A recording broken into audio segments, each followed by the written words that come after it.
Hi there and welcome. It's Jeppe, and if you're watching this video here, it's most likely because you are well aware of what I do, but you might want to learn more and know more about why I do the things that I do.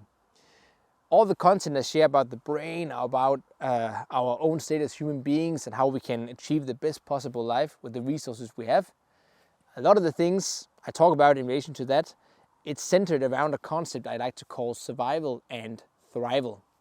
And basically a state of survival is like an alarm state where we're constantly aware and afraid.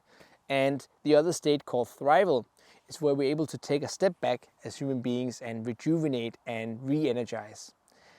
And the reason why I like to talk about this concept here especially is because when I was younger, I was continuously trapped in a state of survival, more or less. Put in other words, I was pretty much afraid of everything. So remember, maybe you watched this, like a small kindergarten. At least that's what we do in Denmark, for example. There's a small kindergarten here, and around Christmas time, Santa Claus comes to visit the kindergarten. So he comes in with candy and whatnot, and all the kids are very excited to see Santa Claus, except one kid. There will always be one kid who's going to be terrified, just screaming and crying like crazy. And that kid, that was me. I was the kind of kid that was really afraid of everything.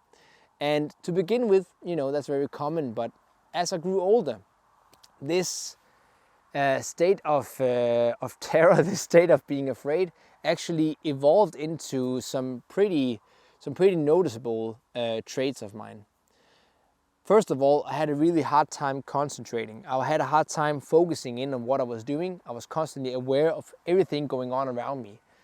Secondly, I had such a hard time concentrating that it actually evolved into dyslexia. So when I went to gymnasium, I was actually confirmed to be a dyslexic. And then lastly, I also had trouble speaking fluently. I was actually stuttering for like a long period of my early life. And all of this put a lot of boundaries on my lifestyle in general. It limited my lifestyle in a lot of ways. But I had a noticeable experience that would change my life forever, basically. And it was in my late teens. I went to go have dinner with a few friends of mine at a really nice restaurant. So we go there, and as we sit around the table here, the waiter comes down to take our orders. Nothing unusual there. And as I'm sitting there, I used to practice what I was going to say. So in this case, I wanted the chicken with rice, so I was going to practice chicken and rice for myself so I could say it out loud later. And as the waiter comes down, he starts to ask me, so what are you going to have? I'm trying to explain myself, but I was stuttering so heavily that nothing came out of my mouth. It was like my throat kind of narrowed in, it was kind of squeezing itself, and I couldn't say a thing. I was just sitting there with an open mouth and nothing was being expressed. And a buddy of mine, he was really nice, he came to my rescue, he helped me out. And so there was nothing new about this scenario, unfortunately. But this time, I just felt differently. I had a different sensation upon all of it. First of all, I began feeling a little bit of nausea. I started sweating more and more and more, and I was feeling really hot. So, as I'm sitting there, I have to apologize for my friends. I have to say, I'm sorry, I need to go to the bathroom. And I was so convinced that I was going to throw up. I thought I had food poisoning or something like that. So I go there and I go into the bathroom and everything's just spinning, my life is like upside down at this moment here. And I go to the toilet and I'm so convinced I'm going to be honest, throw up into this toilet here. But nothing happens. I'm just standing there and I can just feel like, how everything is spinning around me. And I end up sitting down on this bathroom floor here and I start Googling my symptoms. What's going on? What is wrong with me, basically? I don't recommend that for anybody because you will just get terrifying results. In this case, I Googled my symptoms and it just said anxiety attack. Very strong and heavy anxiety attack. And in that moment there, I knew that this had gone too far. I knew that I was no longer going to accept this. I was going to do something about it because I had been pushing it for so long. I had been limiting my life so much that I didn't even know what life was about anymore. I was really limited. And so I decided I'm going to find a solution for this. So after gymnasium, or the equivalent of high school, when everybody else wanted to go become an architect and become an engineer or whatnot, I was just like, I just want to go and find out how I can get the best possible life. What makes us thrive as human beings? How can I achieve the best possible life under my circumstances? So I tried everything. I tried all kind of therapy, all kind of treatment, but nothing seemed to work. And there was one thing I kept dodging. There was one thing I kept avoiding. And that was something called brain training and meditation. Because I was so skeptical, and like I said in the beginning, I had a hard time concentrating. I had a hard time sitting still. So the thought of sitting down, closing my eyes and meditating just seemed completely euphobic. I was just like, this can't, that's not possible for me at least. I was so convinced. And by the end I had tried almost everything, but this meditation part was still there. So I decided, you know what the hell, I'm going to give it a shot. I'm going to save some money. I'm going to save up for a trip. I'm going to go to India. And if the meditation doesn't work out, then at least, I had a good trip. So I'm going to do that anyway. I need to get some fresh air. And so I go there, and I end up doing a little bit of yoga, a little bit of meditation, and I ended up at a monastery where I was going to spend a few months just meditating, just being quiet with myself. And I sit there, I'm very skeptical. I'm sitting there at the monastery, very, very skeptical. I don't feel any change at all, but I keep staying there at least. I had already booked my home ticket, so I couldn't go. I was just trapped there at the monastery. So I decided to stay there. And as I stay there and everything evolves, I did notice that I was starting to feel a little bit different. It was almost like time was starting to slow down a little bit. Everything was moving a little bit slower.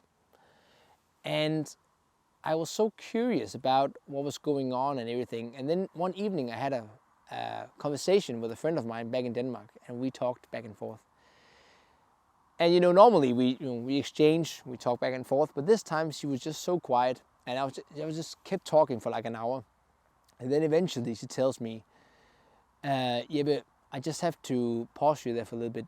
I just have to let you know that I haven't heard you stutter for like an hour. I haven't heard you stutter one bit. And I was just, it was like a paradigm shift basically, because I was like, I'm probably never gonna fix this like at all. But here I were, my problem was basically totally gone. And it was nothing fancy. It was actually just my own effort. I had consciously, by choosing selective thought patterns, it had changed completely. But I was very skeptical. Is it really true? Are we all able to change our mind and our brain this radically?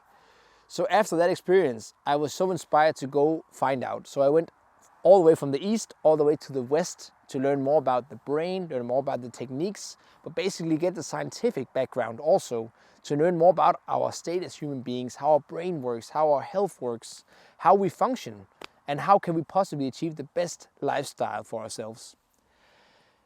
And after traveling the world, finding techniques, finding knowledge, finding more about the brain, about ourselves as human beings, I finally went back to Denmark. And back in Denmark, I decided to write a book. I wanted to put all this knowledge into a certain book that I could use and I could hand out to people and share, because I wanted this message so badly to be shared by everyone. And as I'm writing this book here, I still a little bit skeptical, because I really want all this knowledge to be confirmed. I want all the knowledge about how we can reshape the brain, all that. I want that to be confirmed by authorities, basically. So I contacted the University of Denmark, University of Copenhagen, to hear more about whether they can help me out with this book here and confirm all the data, so it's not just my own, but I get a second opinion about it, a qualified second opinion. And I go there, we take a look at the book, and they end up being very interested in the material. And in fact, they end up also asking me if I would like to teach their students, the students in how the brain works, how the psychology works as well, how our thrival state works as well. if I would like to teach the university students. And when the day finally came and I'm standing there in front of these students here, talking to them about the brain, about ourselves as humans and whatnot, about our own resources, I realized how much we can change as human beings, how much power we actually have to change our brain, to change the way we think, to change the way we act, and how much influence we can have on our lives in general. This power here is not in the hands of other people that are able to help you. It's not in their hands. It's really in yours.